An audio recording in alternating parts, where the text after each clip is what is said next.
Hello, everyone, and welcome to the very first Gonzii Sports podcast.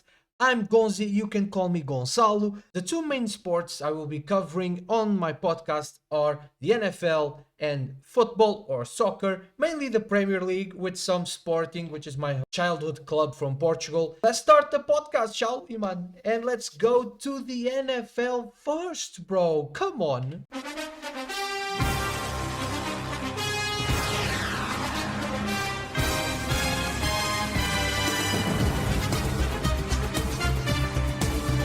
Okay, in the NFL, we today had breaking news, man. Talking about Micah Parsons asking for the trade out of Dallas, man. This was quite big today in all of the sports talk shows and everything. Watch First Things First, by the way, the best one in the land for sure. It's not even close. Shout out to Nick, Wilds Brew, Coach Danny, Greg, all the team involved, man. Micah asking for a trade out of Dallas was something that I was already expecting because the way Jerry Jones has been conducting himself, yeah, it's a joke. It's a complete and utter joke, man. And the way he's talking about Micah, like he's this guy that is constantly injured when he only got injured last year, when the team was never going to be good anyway. So it's not like they were losing this big opportunity to go on a drive for the Super Bowl without Micah. It's just that they were not good enough. It's complicated. And then Jerry had this whole bit, man, during the training camp where he's actually saying that CD Lamb got more cheers last year when the fans were chanting "Pay CD, pay CD." So he's every chance Jerry Jones has, he's attacked Micah, which is very strange to me. Like, he's one of your biggest assets. He's the best player on your team, and you attacking the lad like that. And to me, it doesn't sit well with me. But then again, it's Jerry. He loves attention. He loves it. He loves attention. He craves it. Like, we need water. He needs attention, bro. And it's weird to me. He's not in the business of winning football games. He's in the business of attention and drawing as much headlines as possible. Now, will they pay Micah? I believe so, because also Micah requested a trade, but is not going to miss training camp. He's going to stay there. Today there was a picture of him handshaking Jerry Jones. Micah is a professional. I guess he's trying to show that. Like, I'm a professional. I'm not happy here. I don't want to be here anymore, but I'm still going to fulfill my duties. And I also don't want to pay the 50,000 a day fine for missing out training camp. So I guess this is all it's going to take. I don't see Micah being traded. In fact, the reports are the Cowboys have no intention of trading him. But places where Micah could go that would make sense cap wise. Like, people are saying the Buffalo Bills, but they have like 1 million in cap space right now. They are 32nd in the league for cap space. So teams that would actually make sense, I highly doubt that the Cowboys would trade Micah to an NFC team. But in the NFC, I only see the Lions and maybe the Vikings. It would take a king's ransom though. It will be like the Khalil Mack trade to the Bears, but like maybe even more picks, because Khalil was like 2 firsts, 2 seconds, 1 sixth, something like that. I think it would take 3 firsts to get Micah, plus seconds, and plus even a fourth or sixth, something like that. And teams that can do it, the Lions could, the Patriots have the cap space for it, because you are not only trading for Micah, you need to pay him as well. So that's the additional cost of it all. As a Chiefs fan, of course, Chris Jones and Micah Parsons rushing your quarterback, bro. Good luck with that. It's a cheat code. And I think the Chiefs, if they added like Karloftis, which is already paid, and a couple of firsts and a couple of seconds, like, it could be done. It's an AFC team. So you never know. You never know. You never know. But the Bengals, for example, might work as well. Like, I've seen people suggest Trey Hendrickson for Micah plus a pick or two. And it's like, yeah, but the Cowboys don't want to pay Micah. Although you would not pay Trey top of the market like Micah wants. So maybe. But yeah, it's weird, man. I hope Micah gets his money. I'm always on the player side when it comes to these things, because if it was the other way around, the team Jerry Jones would not hesitate in cutting Micah if he was not performing well. So in this case, the organization is not performing well, and Micah deserves to be like content and happy and paid, man. Pay the brother, pay the man, pay what is owed. So I hope Micah gets his money. I expect him to get paid by Dallas. I think this is all Jerry Jones just trying to get the headlines all about himself, like always. So yeah, shout out to Micah, and I hope he gets his money. In the other news around the league, man, we have Terry McLaurin asking for a trade as well. He's not happy at Washington because he thinks he deserves to be paid much more. He wants a new deal. And Scary Terry, bro, this is a player that I don't think will take much to get him. I think my Chiefs would be a perfect spot for him, especially with Rashee Rice's suspension. Terry is a very good player, and man, talk about a threat at receiver, bro. If you have Xavier Ward in taking the top of your defense and Terry fulfilling that Rashee Rice role while he's away and everything in between, it's like, bro, I really like that. I really, really like that. But the Bills also need a receiver. Let's see what happens with Scary Terry, man. Once again, I hope he gets his money. I hope he gets his move if he's really unhappy there. But I have a feeling he's gonna get paid as well by Washington. They will get a deal done. Without further ado, let's talk about the Chiefs, man. Come on.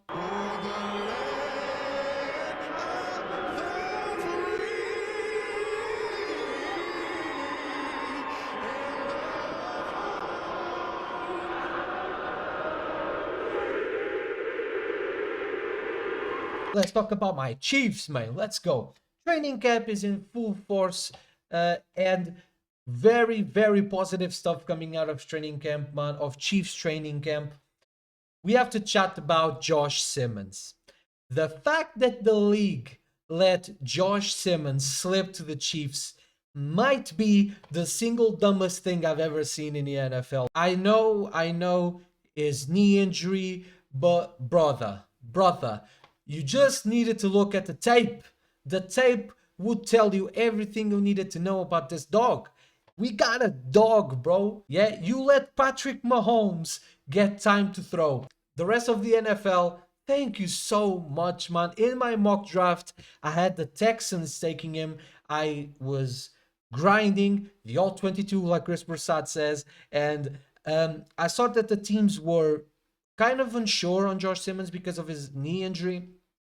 So I expected him to slide a lot, and I had him going to the Texans because they traded Tunsil to Washington.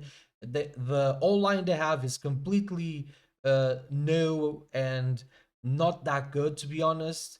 And I fully expected them to take Josh. But then when they didn't take him and he fell to the Chiefs, I was like, oh my God. The year before, he was left tackle number one. He was the number one offensive tackle on a lot of people's draft boards. He was a complete menace, and now he's in training camp, and he's looking the part, bro. He's looking the part. He's shoving Ashton around, getting into brawls, punching brother in the face. Like, we got a dog. We got a certified dog, bro. And I'm super excited to see Josh protecting Patrick. The O-line in general has been performing quite well from the things that I've seen. We are lining with Creed at center. The guards are Sua Matai and Trey Smith. And the tackles are Jalen Moore and Josh Simmons. Now, today I saw a clip of Moore being completely done by Chris Jones, which is expected. Which is completely expected because it's Chris Jones. Dude's a dog. So, yeah, man. I'm really excited about the Chiefs O-line. I just hope we can finally let Mahomes cook again, because the last 2 years has been clearly Mahomes decided, hey, I don't have that much time to throw. I have to dink it. And we won the Super Bowl doing pretty much that, just dinks around the line of scrimmage. And then last year was we expected the light show, but then the injuries at receiver were brutal, man.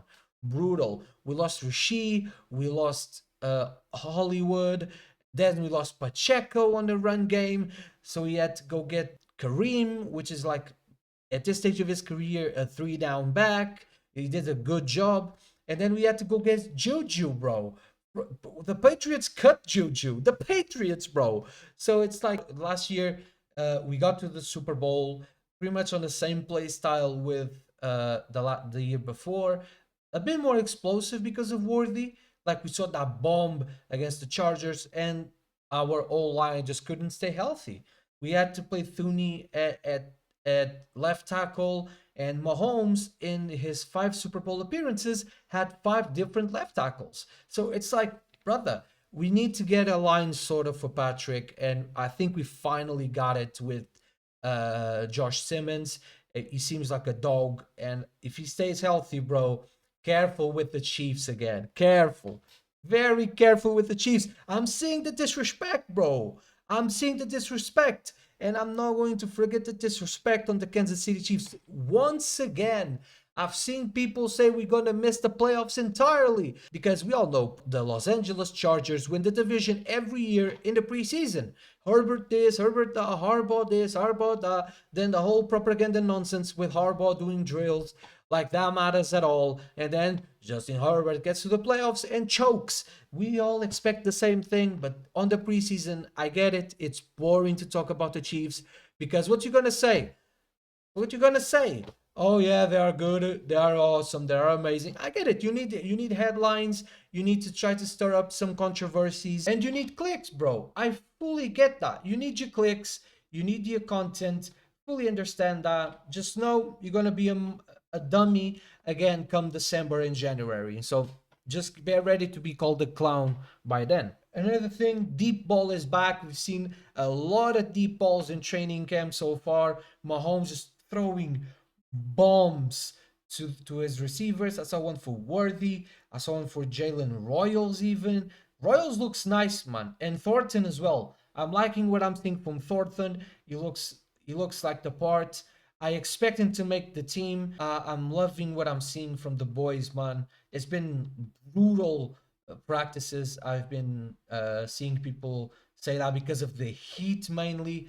That heat is brutal. Even Travis had to cut his gorgeous flow hair because the heat. And talking about Travis, our boy Kelsey is in phenomenal shape.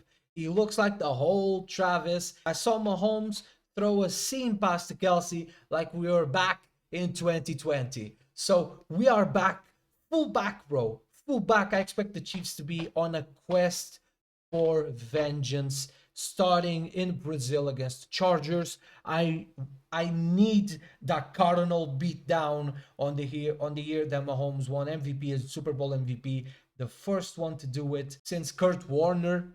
And I need that level of beatdown on the Chargers, bro.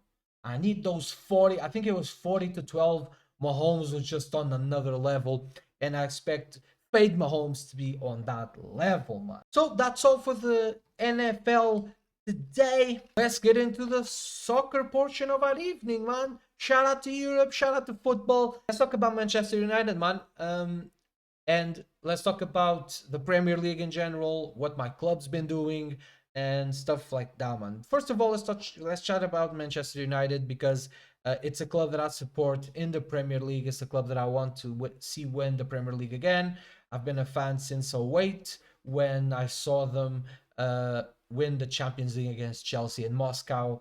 One of the greatest nights of my life as a soccer fan, as a football fan. And it's like, bro, since then, been complete love with Man United. Watch pretty much every game. Celebrated like heck when Manchester United won in 2013, the last title, the last season of the greatest of all time, Sir Alex Ferguson. And since then, it's been rough. It's been rough. The club has been on a downward spiral, man. From the wage bill, the acquisitions have been poor, but it's a new era at Man United. It's a new era in the football club. And listen, I'm liking what I'm seeing in preseason. Like Man United bought this window Diego Leon as a left back. I'm pretty sure he's a left back.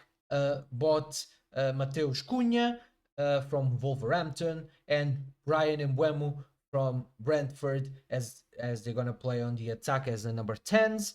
And today the latest reports are that Benjamin Sesko wants Man United only, so Newcastle seems to be out of the race for Benjamin Sesko, and I love it. I don't think Højlund is nowhere near good enough. I think it was a very bad decision to bring him in because the dude is just not ready. He's just not Premier League ready, and he just meanders about. He's not strong enough to deal with the strength of Premier League center backs. He's not quick enough to beat them on pace. He's not technical enough to go past them. Sesko is an improvement on Højlund by far. By far. In every single department, he's better. He's better physically. He's better technically. He's better in the air. He's better with his back turned to goal, facing the goal, right foot, left foot. He's so much better, much taller, much stronger. He's 22 years old. Man United have been wanting him for like 3 times now. And the first time around, he was 18, so he's 22 now, 18 4 years ago. Yeah, 4 years ago. He was Man United tried to get him, but he himself, Sesko, said he was not ready for the Premier League and he needed to stay in Germany. He last year scored 12 goals, but Leipzig were trash, bro. Complete trash. And you see that because even Xavi Simons wants to leave. He's on the move to Chelsea, apparently. I really think Sesko is the guy. It seems like Man United is really close to signing Benjamin Sesko, and that's a great signing. I think he will fit in the system. And if you had told me, yeah, that by the start of the Premier League season, the Man United's front three would be Mateus Cunha, Brian Mbeumo, and Benjamin Sesko. I would have taken your hand off right there, bro. I would be like, yep, you're smoking crack, but that's amazing. So yeah, if they do that with only one game a week, bro, I've said this to the people around me, to my family and everything when I talk about this. I don't think it's happening, but I would not be surprised if Manchester United won the Premier League this year. If it happened, I would not be surprised because it would have to be a run like Leicester. If the injuries can stay away like they did with Leicester, because that was the big thing with Leicester. They didn't have almost any injuries throughout their campaign that won them the title. So that's all Man United need. They need some luck and they need to start really strong, which is tough because the schedule is pretty rough. They start against Arsenal. It's going to be a difficult game, I think, at the Emirates. So let's see how they do. But I love the market so far. The transfer business for Man United has been great. Rashford went to Barcelona. It seems like Chelsea will try to sign Garnacho in the next couple of days. So yeah, man, my expectations though, I think realistically they should aim for Champions League spots to be battling for those Champions League spots come May. If they miss Champions League, bro, and go to Europa League, that's a huge leap from 15th. So I fully hope Man United in the European spots at least, but in April, May to be battling for Champions League. That's at the highest I'll go. Yes, I said if I wouldn't be surprised if they won because of the one game a week, but that involves a whole bunch of scenarios that need to mesh together in the perfect harmony. But there's this thing though. As a Sporting fan, Ruben Amorim was my team's manager. When he got here at the middle of the season, we were third and he lost third and we went to fourth, losing Champions League. First full year, yeah, we won the title. We only had one game a week and we had a very young squad. It was just kids, bro. With a few experienced pieces we got on the market, we drew a few, but we didn't lose one. Like we beat Benfica, we beat Porto, we beat Braga. Like it was insane. So I could see Amorim do it again. I really could. I really, really could see him do it again. So I don't, I don't expect him to. But if there's the guy that could, it's him. I fully believe in him. He's like he made my club being reborn from the ashes, and I will be forever grateful to Ruben for the work that he did with my club. Let's get into my team, shall we, man? Because this pissed me the right off. So we played the Super Cup against Benfica and our arch rivals here, and we lost 1-0. Very complicated game. My team was not up for it, man. We were better, but like up front, we had no creativity whatsoever. And our new striker just came in too late. He just got there as well, so not a lot of training, and we just couldn't beat Benfica, man. They scored on a lucky goal as well, so it was a pretty even game though. I thought we were gonna get smashed, to be honest, because the signings that they did, it's like they spent the money we spent on our striker, they spent it like twice this window. So you know what I mean? We are not on the level of Benfica in money terms, but on the pitch, we were not that far away from them, which is all I want to see. I want us to be challenging. I don't need my team to win every year. I have high expectations from my team this year. I hope our new striker, Luis Suarez, turns out to be great, just like Gyokeres was. But before we get to Gyokeres, just let me talk to you guys about Alexander Isak. This was early on the window. This seemed to be pretty impossible. He didn't ask to leave or anything. So this came out of the blue pretty much. And this all started because Newcastle were trying to acquire Ekatike from Eintracht Frankfurt, right? But Liverpool then asked about Isak's availability for transfer. And they pretty much gave Newcastle an ultimatum. Like, hey, if you don't sell us Isak, we're gonna go get Ekatike. So sell us Isak, get Ekatike, and everybody's happy. But Newcastle didn't said he's not for sale. Under any circumstances, we will not sell him. And Liverpool went, okay, all right, and went and bought Ekatike. So you would think they were done, but no. They said, hold your horses, big man. And now they are actively trying to get Isak, and the player has been behaving really poorly. It must be the fact that he's Swedish, because just like his compatriot Victor Gyokeres, they don't know how to behave, bro. They don't. And I'm gonna let True Geordie. That's a short clip from the GOAT, True Geordie, explaining this in depth. So let's listen to the GOAT. And I'm starting to feel like what Spurs fans must have felt like when Gareth Bale was going to Real Madrid. It just went on and on and on. However, at least Gareth Bale showed Spurs fans a bit of respect, which is far more than I can say for Alexander Isak, the little prick. You'll remember at the start of the summer, before Newcastle's pre-season tour, Alexander Isak claimed to have picked up a knock. So Newcastle sent him for a scan. I think that around that time the lads went on tour. The scan proved that there was absolutely fuck all wrong with him. He then goes onto the training pitch at Newcastle's training ground, does about 5 minutes of training and goes, nah, I'm not doing it. I'm still not right. He then proceeds to put his house on the market for rent in Newcastle. Everyone in Newcastle found out about that pretty immediately. Then it was taken down again. He then fucks off to his old club in Spain, and we haven't heard from him since. Craig Hope, the journalist up in Newcastle, confirmed that, says so far Newcastle have not confirmed that they are aware of this. Absolutely no respect for his teammates, and he's certainly shown no respect for the fans. He's actually making Newcastle look like a banter club at this point, and that the damage he's doing to our reputation, there's no way this doesn't have an impact on our ability to sign future players, which, let's be honest, isn't fucking that easy to start off with when we're competing with all these big clubs who are allowed to spend their money. And obviously it's Liverpool in question who are looking into buying him, and it's ironic because when Trent played them the way he did, I absolutely backed Liverpool fans consistently on that one. I thought it was a disgrace what he did. And he never even refused to play for the club. Isak won't even train at our club. And as good a player as Isak is, I think a few Liverpool fans, I've already seen a few of them who are quite smart on the uptake of, if he'll do this to us when we've literally launched him in the Premier League, you think he wouldn't do it to you to go to Real Madrid later on? Absolutely he would. So that was the GOAT, True Geordie. Shout out to him. I've actually seen this as well. Some Liverpool fans say, bro, this guy is crazy, man. If he'll do this to Newcastle, imagine what he will do this to us. And why Victor Gyokeres is important in this conversation? Because he did the same thing to us in Sporting. The same exact thing. And this is where I want to direct some of this criticism to Fabrizio Romano.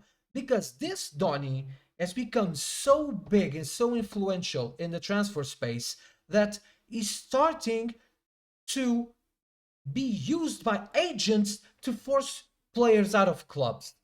Because Vitor Gyokeres' agent, Asante wherever his name is, yeah, was clearly in direct conversations with Fabrizio Romano. Clearly in the Gyokeres deal to Arsenal.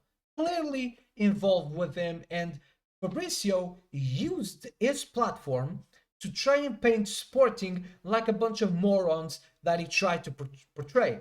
But my president of my club kept his word to the fans. He said to the fans, I will not let him go by 60 million plus 10. Never happening. And then his little agent got hurt about it and went and cried to Fabrizio Romano about this fake deal that's been circling around or was circling around at the time. Apparently, there was this gentleman's agreement like that has any implication at all in legal standpoint, and it pissed me off, man. And Fabrizio is doing the same exact thing with Isak. It's starting to get too much with Romano. I get it. He has a lot of sources. He has a lot of contacts in the industry. But brother, know your role. Stop using your information to go against the clubs that have the players. I'm done with this nonsense. It's getting too much, man. Like all the Victor Gyokeres informations during that process by Fabrizio Romano, all spoon-fed by his agent. All of them. All of them. The dude threw his toys out the pram. He went in a baby tantrum, bro. He didn't show up for training. Now, this Fabrizio hasn't told you guys, nor the internet. Why didn't you tweet this one, dude? He was told by Sporting, hey, if you want permission to travel to go and do your medical at Arsenal, you need to relinquish all the salary for this month. And you're getting fined as well. So I expect you to pay the fine and not ask for a dime of your salary this month. Because he didn't show up for training, he didn't go on training camp, he didn't do none of that. None of that. Bro just was chilling with his agent in a beach in Mallorca. Obviously, Arsenal fans as a whole have a lower IQ than other fans, yeah? Because, come on, we know this. This is basic internet information. They have a lower IQ. It is what it is. They are the most delusional fan base in the entire sports world. And they didn't react like Liverpool fans did to this Isak stuff. Because they will flood Sporting's Instagram page asking for Sporting to let Gyokeres go for the money that they wanted to. No, man. He's worth what he's worth to Sporting. And it happened in every single stage of the business deal how my president and Sporting wanted. And that's exactly what Newcastle need to do. They need to stay strong in their beliefs. Yeah. If he doesn't show up for training and games, find his ass and tell him, hey, this deal happens how we want it to happen. I don't care about your baby tantrum. I don't care what Liverpool says. I don't care what your agent says. And I surely do not give a damn what Fabrizio Romano says and tries to instigate. I do not care. Pay what we think it's worth or it's not happening. This whole notion that players should just be able to dictate whether or not to show up for work without consequences. The NFL is different because they literally could die at any second in any tackle. They could just die, the players. And the injury risks are much higher than football, much, much higher. I fully am on the side of the player. Get your money because you are literally stepping onto that field without the certainty they are getting out the same. In football, most times of the year, what happens is an ACL tear, a meniscus, an Achilles, like all of that stuff. Broken legs are even rare. To leave, okay. Now, go on tour, be with the teammates, be with the team, show some respect for the people that pay to go and watch you. Show some respect, bro. That's all people want. The fans of football clubs, especially in Newcastle, where it's a very hardworking city, blue collar, like they work their butts off. and everything like that. They are hard people. They just want to see the players respect the badge. That's all they want. They don't really care if you play well or not. As long as you respect that badge, that's all 99.9% of football fans want. I talk to me. All I want to see, yeah, it's the players of my football team respecting the badge they have on their chest. That's it. And care more about the badge than they care about the name on the back. That's all I want. I don't need titles. I don't. I spent 19 years without seeing my team win on a regular basis. And guess what? Still went to games, still watch every single game. Disappointing performance or not, I was there every single week. True Geordie says in a video, we just want him to respect the club that brought him to the dance. Yeah, man, it's a very tough situation for Newcastle. They can't spend because of PSR reasons, and it's like, they're damned if they do, damned if they don't. If they don't sell him, they have a player unhappy there. They might refuse to play altogether, or he might play but not give his 100%. My club will move on. Newcastle will move on. The players come and go. What stays is the badge. The badge always stays. We have a thing here in sporting that it's called no idols, zero idols.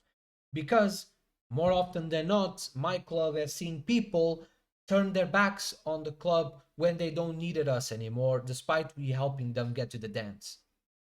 That's changed quite a lot because a lot of the players that come now, and when they leave majority of them in high regard for us fans, and even a lot of them come back to the stadium to watch games. Nuno Mendes, João Palhinha, Ugarte, Manuel Ugarte is every time he can, he's in the stadium, just like Pedro Porro from Tottenham. Every time he can, he's back in Sporting to watch the games at live. That's changed quite a lot, and we have a lot of pride in the players that were with us when we won the titles recently.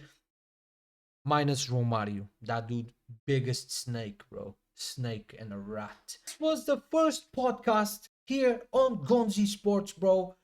I want them to be much longer. I just need. I'm getting used to it. It's a bit weird to talk alone. I need to keep it really firing on all cylinders. So what happened today is I should have talked a little bit slower. I should have let the topics breathe and everything, but the nerves of all and me wanting everything to go well like usual took a bit away from the time, and I rushed a lot. I didn't even talk about the preseason for Man United, so guys. But yeah, guys, thank you so much for listening and for watching. I really do appreciate it, and it means the world to me. So thank you so much. Share the podcast with all your friends and family.